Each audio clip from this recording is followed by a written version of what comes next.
As the brother introduced me, my name is Yusha Evans, or some people know me as Joshua Evans. It's the same. I was born and raised in Greenville, South Carolina, in a very, very strict religious Methodist upbringing. I was raised by my grandparents, who, as they say, old-fashioned. We were very religious in the sense that we went to church every Sunday. We went to church Sunday evenings and sometimes on Wednesdays. And then Wednesdays became more regular as I got older. That was considered in the South very religious. You were considered a very good patron of the church if you went Sunday evening, Wednesday. And that was not very difficult considering the fact that the church from my home was separated by two houses. You walk out of my house to the right, you pass one house, you pass another house, and you walk straight into the wall of the church. So it was not very difficult for me to go to church that often. And that was how I was raised. You know, we went to church. Before we ate, we prayed. Before I went to sleep, I prayed. Every time my grandmother had any commotion happen in the house, she prayed. The Bible was always open. We always read the Bible. My grandfather was always teaching me about, Noah and Moses and, David and Jesus and, all these good things. So this was just the environment that I was brought up in.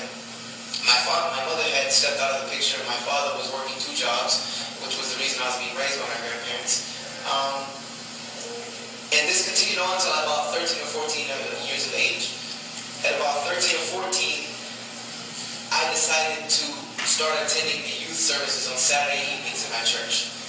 Youth services on Saturday evening were quite different from a normal Methodist Sunday service. Methodist services are very formal. You don't talk, you sit down, you listen to the service, you get up, you go outside of the church, and then you talk to each other, greet each other, and you go home.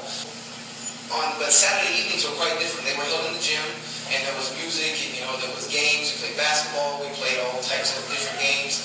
And then we ate, we ate pizza, we ate, hamburgers or burnout or whatever they did on Saturday evenings. And then at the end, the youth minister would give about a 30-minute sermon, on whatever the topic was that he decided to give it on. And the youth minister was a 19-year-old friend of mine. As I started going to the youth services, we became very good friends. And he was attending a university in Greenville called Bob Jones University. Anybody familiar with the South and with Bible colleges, well, Bob Jones will ring a bell very much. It's considered one of the most conservative Christian colleges in the country. I wanted to attend Bob Jones as well, and he was attending Bob Jones, and his major was textual criticism. Any of you here who might be a major of religion or anything of that nature might understand what textual criticism is. Textual criticism, to try to make a huge field very visible, it's a study that takes many manuscripts, any type of manuscript. When it comes to Christian textual criticism of the Bible, it takes manuscripts of the Bible, which we know just of the New Testament, there are hundreds and hundreds and hundreds and hundreds of thousands of copies of the New Testament. And none of these copies are exactly the same. Not one single is exactly the same to the letter. So what a textual critic does is he sorts through all of these. He learns ancient Greek, ancient Hebrew, and Aramaic, and he tries to find out the date on these texts, and then which ones are the oldest, and not only which ones are the oldest, but which ones are the most original. So as I befriended him, I became a layman textual critic, because as he was studying, I was studying. I was his study partner. I was a person that he shot ideas off of. I read his papers, things of this nature, and I read his textbooks. I would listen, he would record some of the lectures, and I would listen to them. So I already wrote about Jones, and I already decided my major was going to be textual criticism. And since that was the case, me and him together decided to take up a study of the Bible. We said to ourselves, and he said that if, this is our book, this is what we call BIBLE, this is the basic instructions before leaving earth. Therefore, if this is the book, this is the Bible, we need to study it, we should know it, because this is what is going to get us into heaven. So we began studying the Bible, and we started from Genesis 1:1.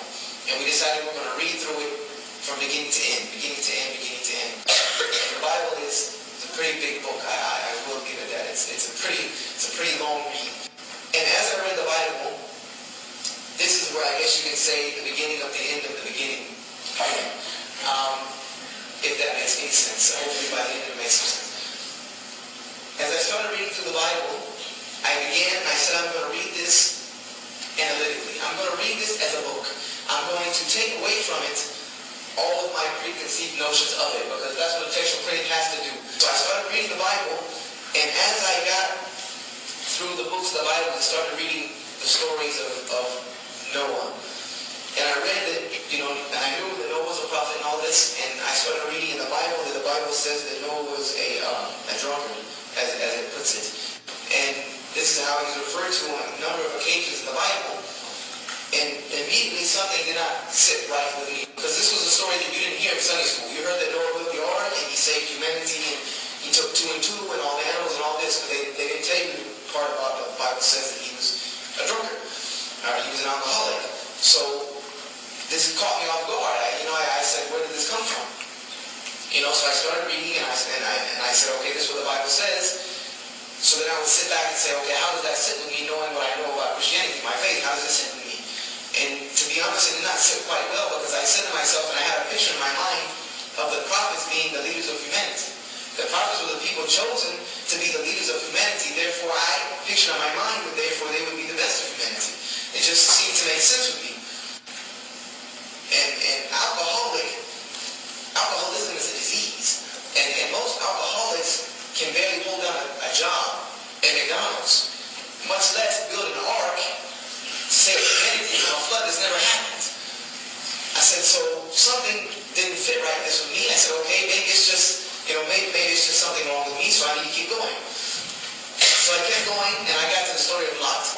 But then when it talks about when Lot his daughters got him drunk and slept with him, committed incest with him. This was not something I heard in Sunday school. And again, this did not sit right with me. So these things, one after another, really started to play with my emotions.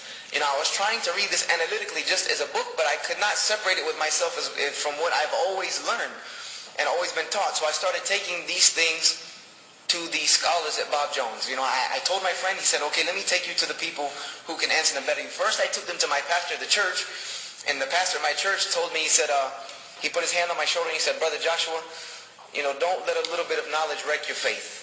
Is exactly what he told me. Don't let a little bit of knowledge wreck your faith. He said, because faith is what leads to salvation, not knowledge. He said, faith is what is going to take you to paradise, not knowledge. He said, we are justified by faith. And he was quoting Paul. We are justified by faith, not by works. So I said, okay. But it was an answer that my mind understood, but my heart would not accept. So I went to the scholars at Bob Jones and started asking them about these things. And I started getting the same, it was almost like this was a recorded message from some of these people, because they would tell me the same thing, Brother Joshua, don't let a little bit of knowledge wreck your faith. The devil will give you 99% of the truth to get you to believe the 1% of falsehood. So I said, okay, and I went back and continued my research of the Bible. I said, I'm not going to let this discourage me or ruin me. So all these things came into huge conflict with me. This set off a whirlwind of conflict with me. So I was in a frenzy. And I started telling my friend, and he realized that I was in a Christian crisis, as to say. I was in real crisis. So he took me to back to the scholars at Bob Jones, and he also got me in touch with some Bible scholars at the Moody Institute in Chicago, which is one of the biggest evangelical schools in this country, the Moody Institute, which is where I plan to perhaps do my graduate studies after Bob Jones. And they came together and they had an intervention, as to say, they tried they began to think, because I started to believe that this book cannot be from God. Not only did I notice changes in the text, but changes in the way the language was spoken. Because you can tell in Hebrew when God is speaking, because it is an extremely eloquent speech, a speech that is not like any type of human speech. You can tell the difference.